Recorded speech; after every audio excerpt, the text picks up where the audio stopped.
फौज का बना के पिंड के भेजे। दुल्ले नवाब का टब्बर बन के बन के रस्ते लाहौर से पै गया। दुल्ले नवाब का भाई सीगा मेरू पोस थी। जिस वेले उन्होंने पता लग्या जाके दुल्ले नवाब नूं जद देखिया चनोड़ शहर नाम कहते कुर्सी मेज लगी हुई है तो दारू प्याला खड़कता है। दुल्ले नूं लैना ही लैना याद है, देना चेते ही नहीं। जिस वेले मेरू पोस्ती ने देखिया वो कहना मेरू खां तू आया, कहना लख लण तो तेरे कहना शराबां पीण ते। कहना की होया, कहना तेरा सारा टब्बर बन के कहना मिर्जा निजामुद्दीन लाहौर ते राह पै गया। लो जी अगे मेरू बोलिया, दुल्ले नूं कहे सुना, कहना अगे मेरू बोलिया, दुल्ले नूं कहे सुना, कहना लख लण तो तेरे दुल्लिया तैनूं आउंदा नहीं है। कहना मुगलों के पुत सूर में तेरे बड़े पिंडी विच आ, तेरियां लैके बांधा बन के गए पिंडी नूं ढा, तेरी माता लत्ती बन लई दित्ती हादियां दे होदे चढ़ा। कहना बन्निया न्याणा नूर खां वो झल्लिया ना जांदा रोंदा ना झल्लिया जा। कहना चिट्टी चादर चौ पिया जेड़ा काला सिया लख साबण लख सजियां ओए दाग नहीं धोते जा। लख साबण लख सजियां ये दाग ना धोते जा। कहना दुल्लिया जे तू पुत फरीद दा जाके बंदा नहीं छड़ा, एक दुल्ला नवाब भला कैसे चढ़ाई करता है, केड़े बयान करके दसदा है। शाबाश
की गल्लां दा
ਕਹਿੰਦਾ ਮੈਂ ਮਾਰੂ ਪਟਿਆ ਦੇਖੀ ਹੱਥ ਜਵਾਨ ਦੇ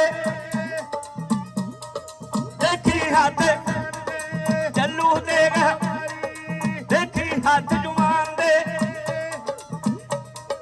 ਦੇਖੀ ਹੱਥ ਚੱਲੂ ਦੇਖ ਪਟਿਆ ਦੇਖੀ ਹੱਥ ਜਵਾਨ ਦੇ। ਇੱਕ ਸੋਹਣੀ ਦੀ ਆਈਟਮ ਪੇਸ਼